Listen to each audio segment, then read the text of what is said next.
అందుకే ఎస్వి కృష్ణారెడ్డి గారి సినిమాలు నేను ఎస్వి కృష్ణారెడ్డి గారు హైలైట్ అంట. ఇందులో కూడా ఈయన సతీష్ గారు ఆయన జీవితాంతం ఎస్వి కృష్ణారెడ్డి గారు రుణపడి ఉండాలి. నేను సినిమా చూడకుండా చెప్తున్నా. ఎందుకంటే ఇంత మంచి సత్ప్రవర్తన ఉన్న డైరెక్టర్తో మీరు సినిమా చేస్తున్నారు కాబట్టి సతీష్ గారు, ఇలాంటి మంచి డైరెక్టర్తో మీరు లైఫ్ లాంగ్ ట్రావెల్ అవ్వండి, మీకు మంచి జరుగుతుంది. ఎందుకంటే అంత గుడ్ కాంటాక్ట్ ఉన్న డైరెక్టర్ ఎస్వి కృష్ణారెడ్డి, ఆయనతో మీరు ట్రావెల్ చేస్తే మీకు చాలా మంచి పేరు వస్తుంది. మంచి సినిమా పరిశ్రమలో మంచి కుటుంబ సభ్యుడిగా మిగిలిపోతారు మీరు. అచ్చిరెడ్డి గారు అండ్ ప్రొడక్షన్ టీం గురించి కొంచెం చెప్పండి. అచ్చిరెడ్డి గారు కృష్ణారెడ్డి గారు అంటే వాళ్ళు సిబ్లర్స్, అంటే ఒకే పొట్టలోంచి పుట్టుకొస్తారు చూసారా, ట్విన్స్. పేరుకే అచ్చిరెడ్డి మన కృష్ణారెడ్డి, కానీ వాళ్ళిద్దరూ అచ్చిరెడ్డిని చూస్తే కృష్ణారెడ్డి గారిని చూసినట్టు ఉంది, కృష్ణారెడ్డి గారిని చూస్తే అచ్చిరెడ్డిని చూసినట్టు ఉంటుంది. కానీ ఇద్దరిలో నాకు తెలిసిన తేడా ఏంటంటే ఇద్దరూ బాగా నవ్వుతారు. కృష్ణారెడ్డి గారు బ్రహ్మాండంగా చాలా స్మైలింగ్ ఫేస్, అచ్చిరెడ్డి గారిది వెరీ స్మైలింగ్ ఫేస్, కానీ ఇద్దరు నవ్వుల్లో చాలా తేడా ఉంటుంది. కృష్ణారెడ్డి గారు ఏమైనా చెప్తే నిబంధనుకొని అది ఊలు హార్టెడ్, అచ్చిరెడ్డి గారు ఊలు హార్టెడ్ కాదు. అచ్చిరెడ్డి గారు ఏం చేస్తారంటే, ఇప్పుడు నేను తప్పు మాడానుకో, తప్పు మాట్లాడినా నవ్వుతూ ఉంటాడు అచ్చిరెడ్డి గారు. అంటే ఆయన పర్ఫెక్ట్ సినిమా మనిషి. అంటే అచ్చిరెడ్డి గారు లేకపోతే కృష్ణారెడ్డి గారు ఎప్పుడో దొడేసేవాడు. అంటే అచ్చిరెడ్డి గారి లాభకి ఎలా ఉంటుందంటే, మనం ఏం మాట్లాడినా, ఎలాగైతే బాతు కనుక బురదని వేరు నీళ్ళని ఎలా వేరు చేస్తావు, అచ్చిరెడ్డి గారు నవ్వుతూ నేను మాట్లాడినాడు చెడుని పక్కన పెట్టుకుంటాడు, మంచి మాత్రం తీసుకుంటాడు. నేను చెడు మాట్లాడినా అదే నవ్వుతాడు, మంచి మాట్లాడినా అదే నవ్వుతాడు. అంటే నన్ను నొప్పించడు, కానీ నా తప్పులు నాకు తెలియకుండా తెలియజెప్తాడు అచ్చిరెడ్డి. ఆయనలో గొప్పతనం అది. కృష్ణారెడ్డి గారు చేయలేడు, ఆ బలం లేదు కృష్ణారెడ్డి గారికి. కృష్ణారెడ్డి గారు సినిమా ఏమన్నా షూట్ చేయాలంటే అచ్చిరెడ్డి గారికి కావాల్సిందే. ఒక సినిమా మెటీరియల్ చేయాలంటే, దాని సినిమా వెనక నుండి కాపాడాలంటే, దానికి వెనక ఓజోన్ పొర ఎలా అవసరమో మన ప్రపంచానికి, ఆయన కృష్ణారెడ్డి గారు కూడా ఓజోన్ పొర ఎవరంటే అచ్చిరెడ్డి గారే. పోసాని కృష్ణమురళి గారు అంటే కాంట్రవర్సీ కేర్ ఆఫ్ అడ్రస్ అంటారు, కానీ గత కొంతకాలంగా మీ నుంచి ఏ రకమైన కాంట్రవర్సీలు కామెంట్స్ రాలేదు. అంటే మీరు ఇంటెన్షనల్గా ఏమైనా కాంట్రవర్సీ దూరంగా ఉండాలనుకుంటున్నారా? నేను ఇండస్ట్రీకి వచ్చి 28 సంవత్సరాలు, 24 ఏళ్ళుగా ఇండిపెండెంట్గా, అంతకుముందు అసిస్టెంట్గా పనిచేశాను. ఈ 24 సంవత్సరాల్లో నేను రైటర్గా, ప్రొడ్యూసర్గా, డైరెక్టర్గా, హీరోగా, విలన్గా, ఆర్టిస్ట్గా అన్నీ చేశాను. సేమ్ టైం పొలిటికల్ టచ్ నాకుంది, రాజకీయ ప్రవేశం ఉంది, సొసైటీ పరంగా కొన్ని రెస్పాన్సిబిలిటీ పర్సన్కి ఫీల్ అవుతాను. ఈ ట్రావెలింగ్లో ఎప్పుడూ నేను కాంట్రవర్సీగా బిహేవ్ చేయలే, కాండక్ట్ లేకుండా బ్యాడ్గా బిహేవ్ చేయలే, ప్రవర్తన బ్యాడ్గా నేను ఎప్పుడు బిహేవ్ చేయలే. అంటే కాంట్రవర్సీ అంటే రకరకాలు ఉంటాయి. కాంట్రవర్సీ అంటే నేను పైకి రావడానికి, ఇప్పుడు నా పేరు పేపర్లో ఉండడానికి, ఎవరినో కొన్ని గిల్లి ఆ అమ్మాయి ఎలాంటిది, ఆ హీరో ఎలాంటాడు, ఆ డైరెక్టర్ ఎలాంటాడు అని మాట్లాడితే అది కాంట్రవర్సీ.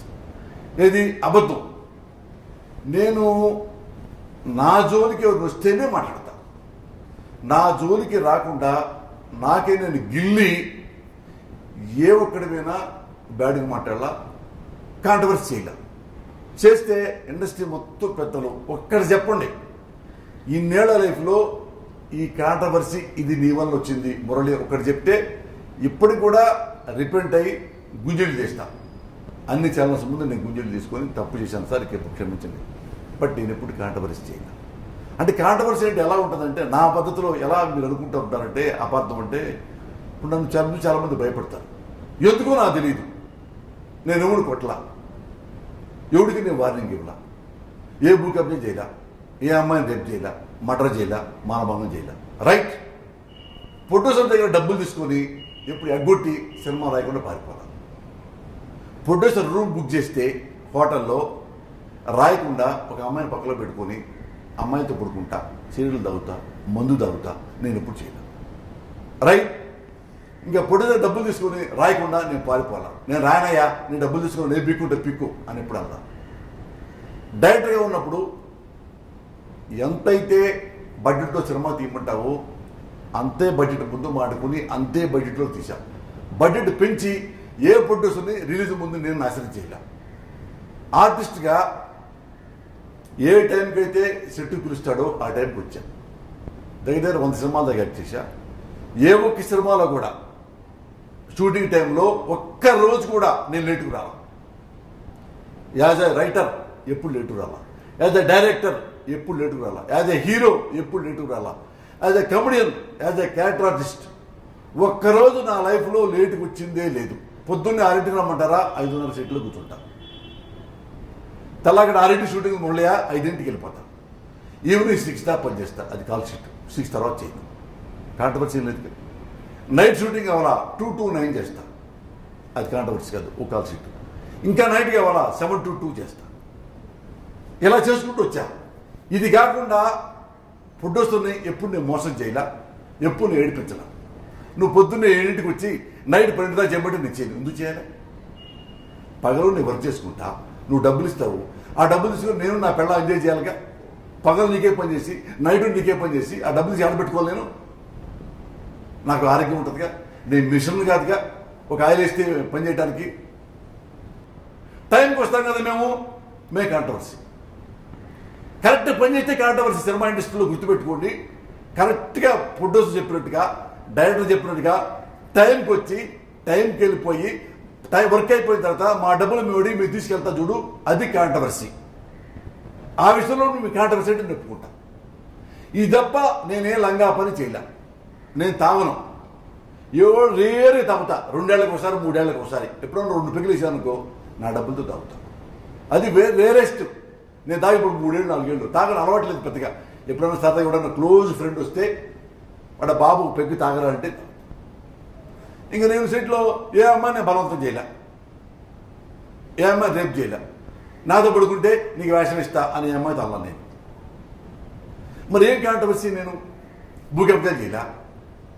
నేను సంపాదించిన ప్రతి పైసా 28 ఏళ్లుగా నేను పడ్డ కష్టానికి ప్రతిఫలం ఇది. నేను సంపాదించిన డబ్బుల్లో ఒక్క రూపాయి కూడా మోసంతో ఉంటే ఇప్పుడు సంపాదించి మొత్తం సినిమా పరిశ్రమకి రాసిచ్చేస్తా. నేను నా భార్య పిల్లలు ఆయుమ విలేజ్కి వెళ్ళిపోతాం. కట్టుపట్లే ఉంచుకుంటాం మీరు ప్రూవ్ చేయగలిగితే. ఈ కాంట్రవర్సీ ఉంది. నేను ఎందుకంటే డబ్బులు కరెక్ట్గా అడుగుతాను. అది చాలామంది నచ్చదు. సార్ 6 దాకా మీరు షూటింగ్ చేశారు, నా డబ్బులు నాకు ఇచ్చేయండి. తర్వాత ఇస్తామయ్యా. తర్వాత ఎందుకు సార్ ఇవాళ మీరు షూటింగ్ చెప్పుకో తర్వాత ఇవ్వటం ఏంటి? నేను నా జీవితంలో ఒక రోజు మీకు కేటాయించా కదా, మీ డబ్బులు నాకు కేటాయించండి. రాస్తాను, ఫుల్ స్క్రిప్ట్ ఇస్తాను. చాలామంది ఏమన్నారంటే ఇచ్చావయ్యా తర్వాత తీసుకో. ఎందుకు సార్ కథ అయిపోయింది, మాటలు అయిపోయింది, ఫైల్ మీకు ఇచ్చాను, డైరెక్ట్గా రీడింగ్ ఇచ్చాను, నా డబ్బులు ఫస్ట్ కాపీ నాకే సంబంధం. మీ ఫస్ట్ కాపీకి రిలీజ్ తర్వాత ఇస్తా. రిలీజ్ తర్వాత నేను కాగలరా? ఇదే నేను అన్నది. దానికి ఏమిటంటే అంతకుముందు రైటర్లు ఏంటంటే సార్ ఫైల్ డైరెక్ట్ గారికి వినిపించాను, రీడింగు ఫైల్ ఇచ్చాను, అది అమౌంట్ ఇస్తే 1 వీక్ ఆగి తీసుకోవా. నమస్కారం సార్ 1 వీక్ సార్ 1 వీక్ ఆగి రమ్మన్నాడు. నెక్స్ట్ మంత్ రావయ్యా అడగడుకున్నాను. అలాగే సార్ నెక్స్ట్ మంత్ మళ్ళీ వస్తాడు. సార్ నెక్స్ట్ మంత్ రమ్మన్నారు, నెక్స్ట్ మంత్ వచ్చాను. ఏమయ్యా బిజినెస్ అడగడుకుందా, టెన్షన్లో ఉన్నాడు, లోపల ప్రొడ్యూసర్ బిజీగా ఉన్నాడు. ప్రొడ్యూసర్ బయటకు కనపడ్డాడు, మేనేజర్ రిలీజ్ ముందు రమ్మన్నారు, ఫస్ట్ కాపీ రమ్మన్నారా. అలాగే సార్ సార్ ఫస్ట్ కాపీకి రమ్మన్నారు. ఏమయ్యా రిలీజ్ తర్వాత రా. సార్ రిలీజ్ తర్వాత రమ్మన్నారు, రిలీజ్ తర్వాత వచ్చా. ఏమయ్యా ట్యాక్స్ సినిమా సరిగ్గా వెళ్ళలేదంటయ్యా, ఏం దొబ్బుతారు పొత్తాకి మీరు వచ్చే ఇస్తాం కదా, పారిపోతాం మేము. అలాగే సార్ మీరు పెట్టినప్పుడు వస్తాం సార్. ఇది ఇలాంటి రైటర్స్ నేను చూశాను. నేను అలాంటి రైటర్ని కాదు. నీకేం కావాలో చెప్పు, నేను రాస్తా. నేను నచ్చేలా రాస్తా. నా డబ్బులు ఇవ్వరు టైంకి. నీ ఇటుతో నాకే సంబంధం, నీ ఫ్లాప్తో నాకే సంబంధం. సరే నీ ఇటు అయింది, నా ఇంటూ 10 లక్షలు అవసరమైంది, నీవు డబ్బులు ఇస్తావు, ఎక్స్ట్రా నాకు ఇస్తావా? నువ్వు ఎక్కువైతే నాకు ఇవ్వగా. మరి నీ హిట్ ఫ్లాప్తో నాకేంటి సంబంధం? ఈయన అడిగాను, నువ్వు కాంట్రవర్సీ 10 లక్షలు రౌడీ. నేను అడిగిపాడు మొహం మీద అంత దమ్మోడికి వాడు అంతకుముందు ఎట్టున్నాడు పరుసు బస్సు ఇలా ఉండేవాడు కట్టుకొని, అందుకనే పరుసు బస్సు బాగా కుడిపారు చాలా సంవత్సరాలు పరుసు బస్సుని. వాళ్ళ కష్టానికి 500 కోట్లు సంపాదించాలి పరుసు బస్సు న్యాయంగా అయితే. ఎంతమంది డబ్బులు ఎక్కొట్టారు అదొచ్చి పరుసు బస్సుకి, నేను ఎక్కొట్టించుకోను. నేను ఎందుకు వచ్చాను ఆ సినిమా ఇండస్ట్రీకి? బతకడానికి వచ్చాను. నా పిల్ల బతికించుకోవాలి, నిజాయితీకి పనిచేస్తా, నిజాయితీకి డబ్బులు తీసుకుంటా. ఈ రెండే నాకు తెలుసు శేషు. నేను ఎప్పుడు నిజాయితీగా పనిచేస్తా. సినిమా పరిశ్రమ మీద సాక్షిగా, సినిమా పరిశ్రమ కళామ తల్లి మీద సాక్షిగా నేను నిజాయితీగా పనిచేసి టైంకి వెళ్ళి టైంకి వచ్చి వాళ్ళు చెప్పినట్టుగా నటించి వాళ్ళు చెప్పినట్టుగా నా రాసి కరెక్ట్గా నా టైంకి నేను డబ్బులు తీసుకుని ఇంటికి వెళ్ళి నా పిల్లామిళ్ళలో బతికించుకోవాలి అనేదే నా అభిప్రాయం. నేను సినిమా తీసా, డబ్బులు సినిమా అట్టర్ ఫ్లాప్ అయింది, డబ్బులు పోయింది, నా ఫ్లాట్ అమ్మి విత్ వడ్డీ డబ్బులు కట్టా, అకౌంట్ పారిపోలా. చూసుకోండి ఇండస్ట్రీ ఎంతమంది ఉన్నారు ఫైనాన్స్తో గొడవలు పడేవాళ్ళు, రీజుము తనుకునేవాళ్ళు. బుగ్గ గిల్లి వెళ్ళిపోకే బుజ్జి తల్లి, మన కథ షురు కానివే. ఓ కళ్ళు నిన్ను చూసే సాయే, నవ్వు నిధి నచ్చేసిందే, నీకోసం ప్రాణం పెట్టైనా.